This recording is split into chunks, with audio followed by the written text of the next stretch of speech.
Alô, bom dia, você está no canal Professor Belém nesta quarta-feira, dia 6 de julho de 2022. Sejam todos bem-vindos.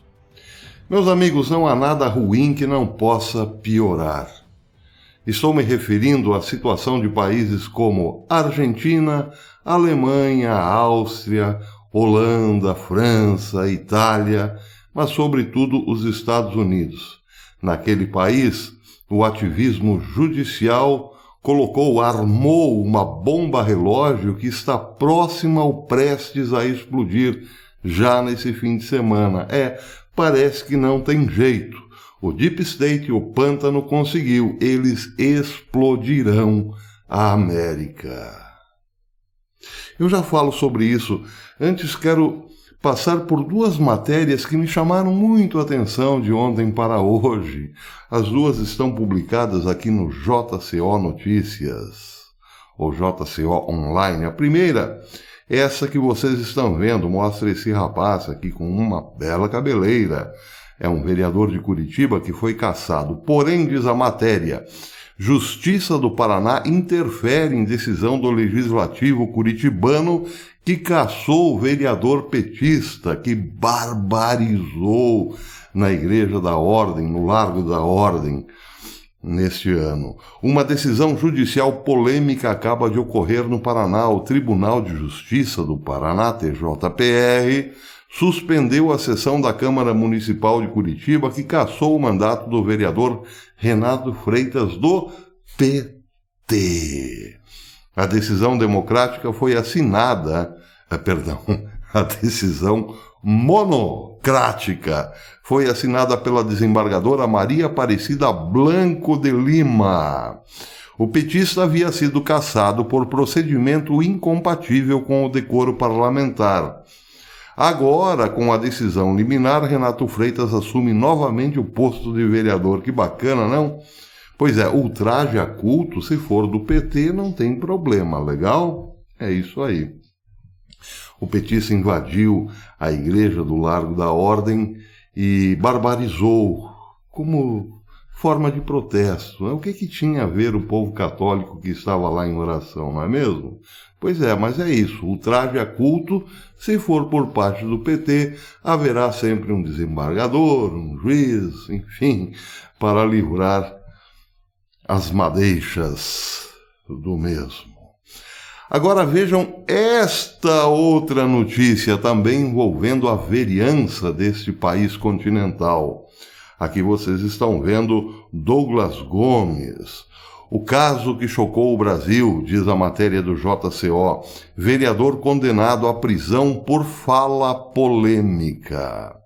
O vereador de Niterói, Douglas Gomes, foi condenado a 1 ano e 7 meses de prisão por dizer que um travesti era homem. Eu acho que eu vou ficar por aqui. É só para constar, né? Essa diferença. O ativismo judicial está a todo vapor e não está prosa. Um que invade templo não dá nada. É cassado, mas aí a justiça manda descassar, não é mesmo? E o outro que falou que um travesti era homem vai pegar um chilindró de 1 ano e 7 meses. Ô Renato Russo, que país é esse? Que país é esse? Mas o ativismo judicial não está só no Brasil, não. Eu já falo sobre isso. É lá da América a treta. Mas antes, quero também passar por outra notícia que me chamou muito a atenção, principalmente porque eu ontem havia dito que Joe Biden, o menino de Xi Jinping na Casa Branca, está considerando levantar todas as taxações impostas por Donald Trump aos produtos chineses na América.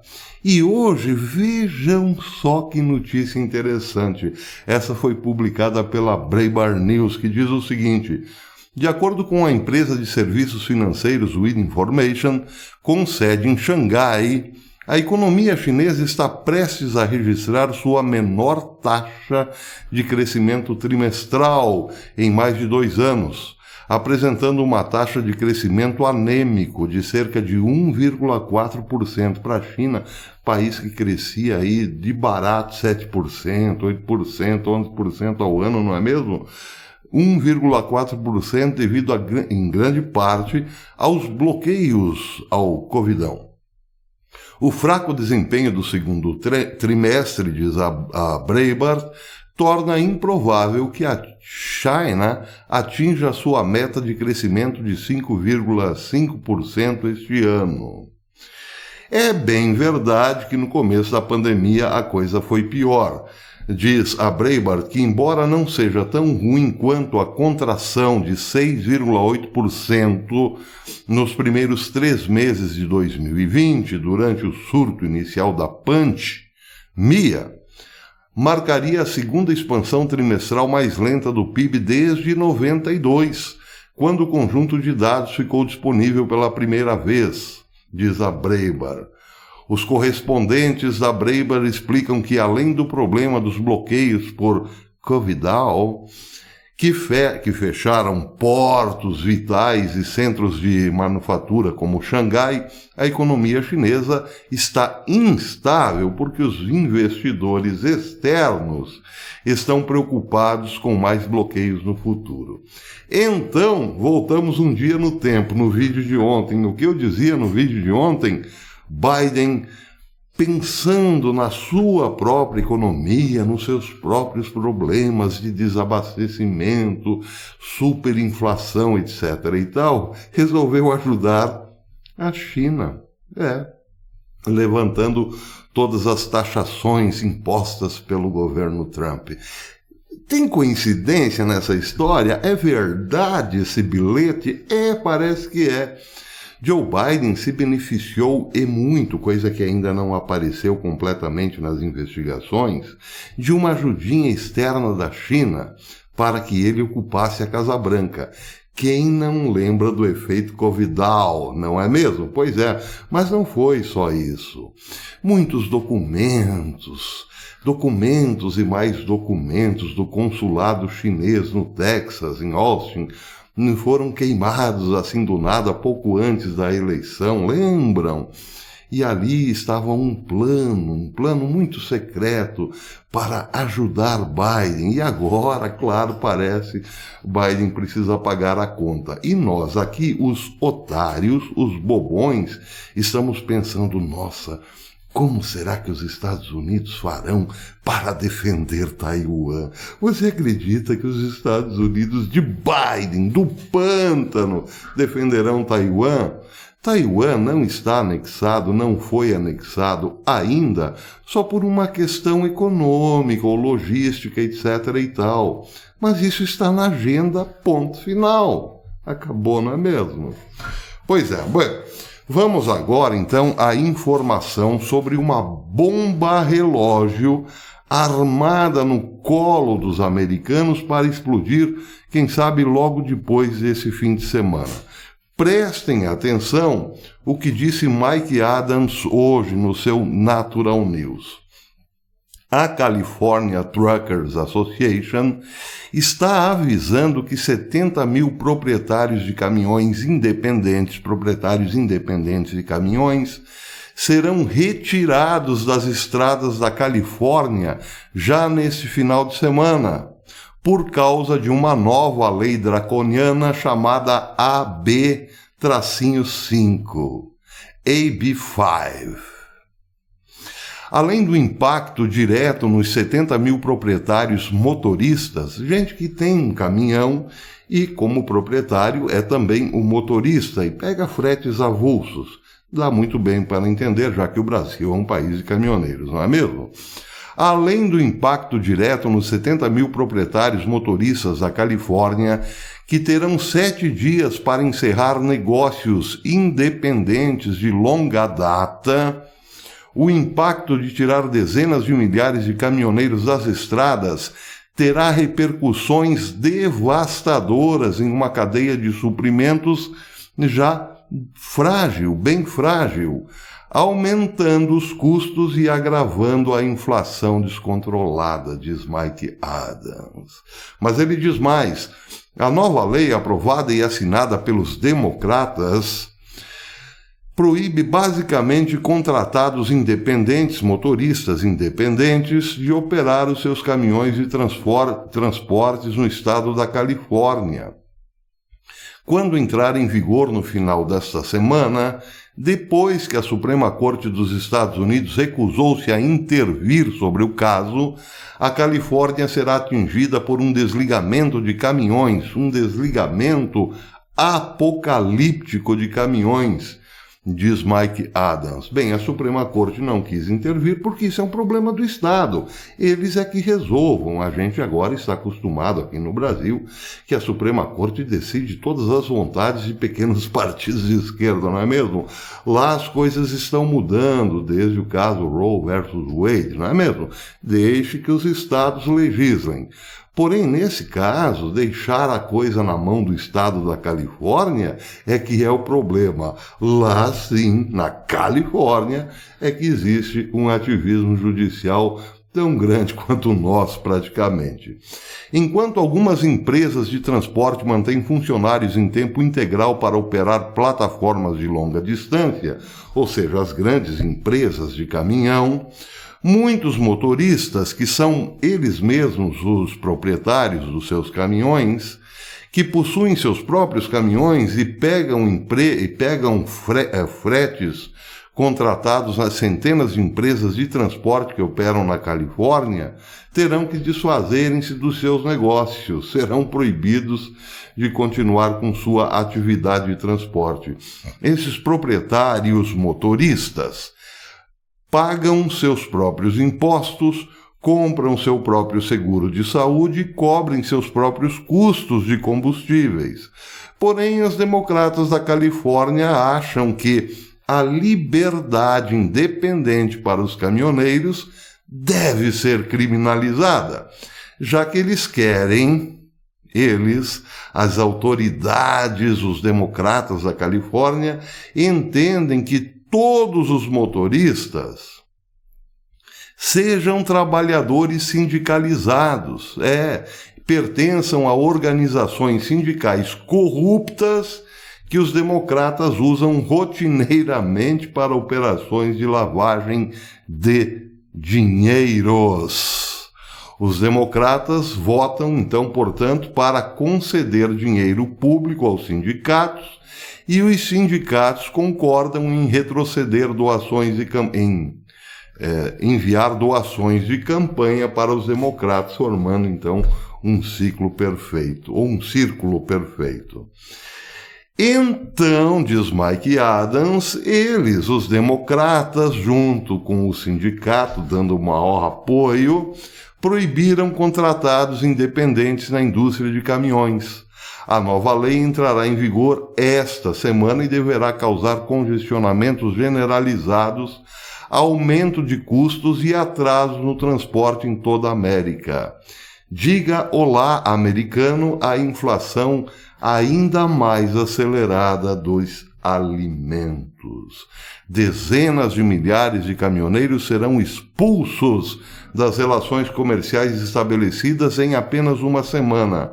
Isso, sem dúvida, diz Mike Adams, vai esgarçar ainda mais a cadeia de suprimentos na América. E o que virá pela frente? Ora, mais fome, mais convulsão social, etc. e tal. Meus amigos, é a grande reinicialização colocada aí a toque de caixa na América.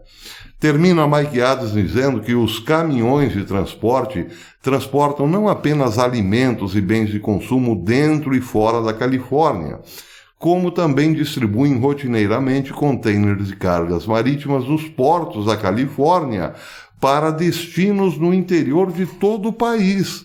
Daí porque, se afetar a Califórnia, claro, acaba afetando todo o país.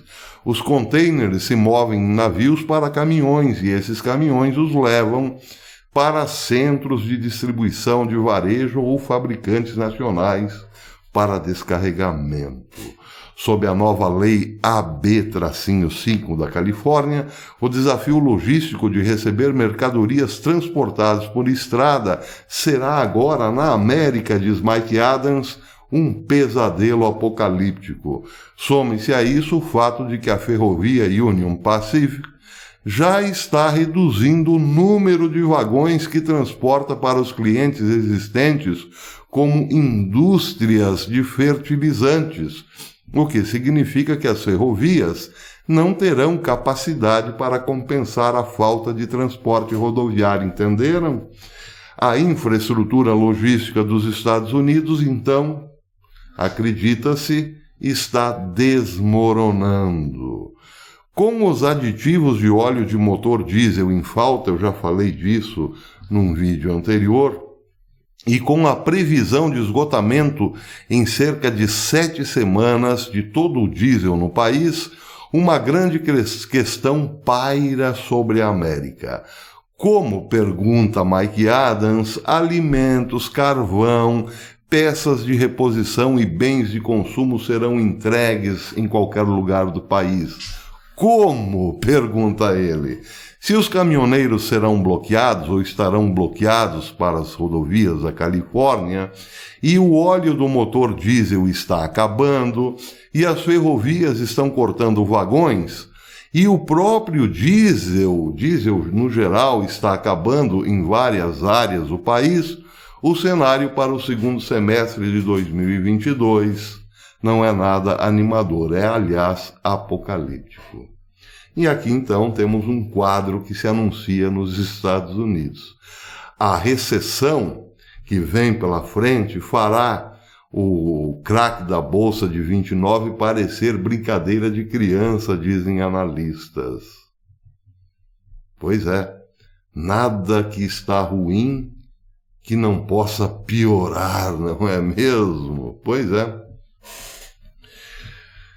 Bem, para terminar, uma referência à Argentina. Ontem alguém comentou aqui nesse canal que a Argentina está nessa situação porque o argentino não tem opção. Ou era Fernandes ou era Macri. E aí, bem... Pois é, acontece o seguinte... A inflação anual no tempo de Macri, quando ele deixou a presidência, era 30% ao ano. Então, claro, era muito pesada, evidentemente, e os argentinos resolveram optar por um programa socialista. E hoje a inflação está 60% ao ano. É isso aí. Quando Alberto Fernandes subiu à presidência, assumiu a presidência, o dólar paralelo estava a 60 pesos. Hoje está próximo dos 270 pesos uma doleta. Bem, estava ruim com Macri? Estava péssimo, porque Macri tinha implantado uma política de segurar gastos, uma política dura para sanear as dívidas públicas, etc. e tal. Mas, quem sabe, poderia reverter um pouco o quadro nos próximos meses, e quem sabe esse ano e meio que já decorreu da presidência de Alberto Fernandes. Porém, os argentinos resolveram mudar tudo. No tempo dos Kirchner é que era bom. Pois é, a situação lá é tão grave, mas tão grave, que Joaquim Morales Sola disse hoje, num artigo publicado no La Nación, que durante os 2 anos e meio, eu disse 1 ano e meio, 2 anos e meio, de Alberto Fernandes na presidência, a moeda do país, o peso, desvalorizou-se 250%, meus amigos.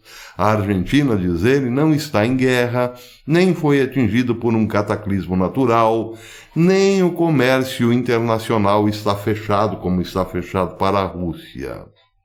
No entanto, está atravessando tudo isso que está atravessando. Ele reconhece que, de fato, no primeiro trimestre deste ano, houve um recorde histórico para a receita de dólares das exportações argentinas. Só que não foi porque as exportações aumentaram, e sim porque os preços subiram no mundo todo. Ele faz esta referência. No entanto, agora não há dólares Quase não há dólares sobrando no Banco Central. Muitas empresas preferem fechar antes de vender suas mercadorias, pois não sabem quais os preços que terão na próxima compra. Eles também não têm certeza de que os produtos serão substituídos pelos fabricantes. Imagine você tendo uma lojinha de autopeças, vendo o seu estoque de autopeças terminar. E aí você pensa, fecho a loja e vou embora para a Jamaica?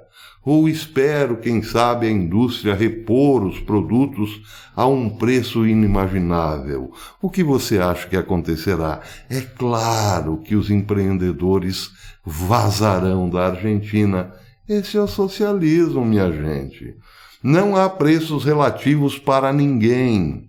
Enquanto isso, diz ele, os argentinos correram para comprar bens duráveis para evitar uma inflação em espiral. Eles compraram enquanto podiam e agora, claro, parece, o varejo está desabastecido, não é mesmo? As fábricas provavelmente não reporão esses produtos que foram comprados para livrar o argentino pelo menos um pouquinho da inflação. É uma bola de neve, claro, e o futuro da Argentina também aponta para uma grande explosão. O argentino não aguenta mais esse governo socialista.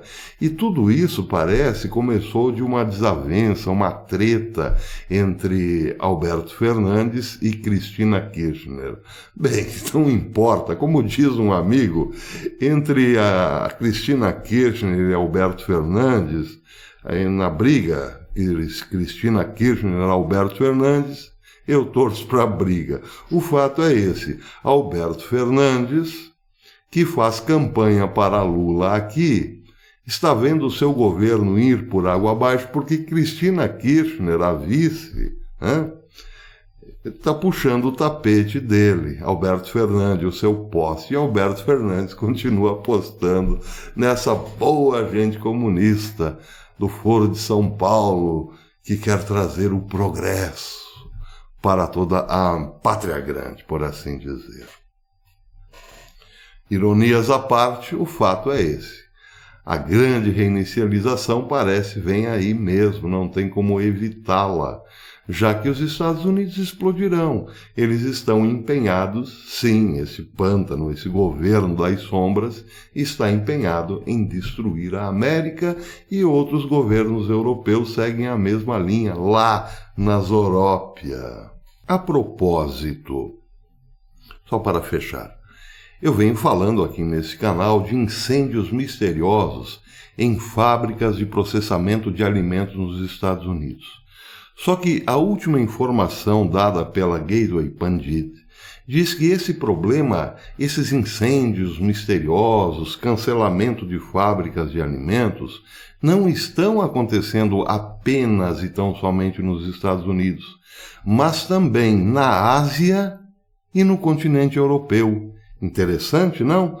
A última matéria da Gateway sobre esse tema, publicada hoje, aliás, diz o seguinte, que a empresa líder global Reselink, empresa de monitoramento e gerenciamento de risco da cadeia de suprimentos, que acompanha interrupções em fábricas há mais de uma década, foi solicitada a criar um War Room para rastrear o aumento repentino de interrupções na cadeia de suprimentos. E aí, esta empresa chegou à conclusão que 11.642 casos envolvendo cancelamentos de plantas de alimento aconteceram só este ano nos Estados Unidos, na Europa e na Ásia. A empresa disse que isso representa um aumento de 88% nas interrupções das cadeias de suprimento em um único ano. Isso levando em conta que, em 2021, esses acidentes misteriosos já eram altíssimos, só que nesse ano houve um aumento de 88%. Os países que mais apresentaram interrupções na cadeia de suprimentos está os Estados Unidos, que experimentou 5.417 interrupções, mais do que qualquer outra nação desenvolvida, diz a matéria, porém seguida pela Europa, com 2.838 interrupções na cadeia de suprimentos, e depois, finalmente, a Ásia, com 2.128 interrupções na cadeia de suprimentos. O que é isso, minha gente? Caminhoneiros parados, o caminhoneiro que tem o seu caminhãozinho, que faz o frete particular, levando produtos para abastecer o mercado varejista, 70 mil serão deixados de lado, agora proibidos de circular, terão que inventar outra coisa para sobreviver, os trens eliminando vagões, os portos abarrotados, produtos apodrecendo nos portos, e incêndios misteriosos, não só nos Estados Unidos, mas na Ásia e na Europa. O que é isso? Que mundo é esse, Renato Russo? Que planeta é esse? Para terminar, quero mandar um abracito para o meu amigo Nilvo Tursky. Ele me pediu um abraço, professor. Manda um abraço para mim quando puder. Eu posso agora. Um grande abraço, Nilvo. E um abraço a todos os queridos amigos deste canal. Fiquem com Deus e até amanhã. Aliás, só para constar, hoje eu tinha programado fazer uma live para comentar algumas conquistas ou algumas coisas boas que Bolsonaro fez durante o seu primeiro governo, o seu primeiro mandato.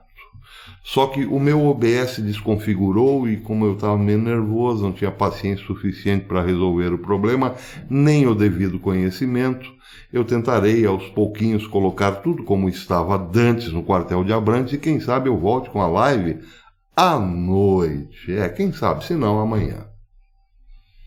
Até depois.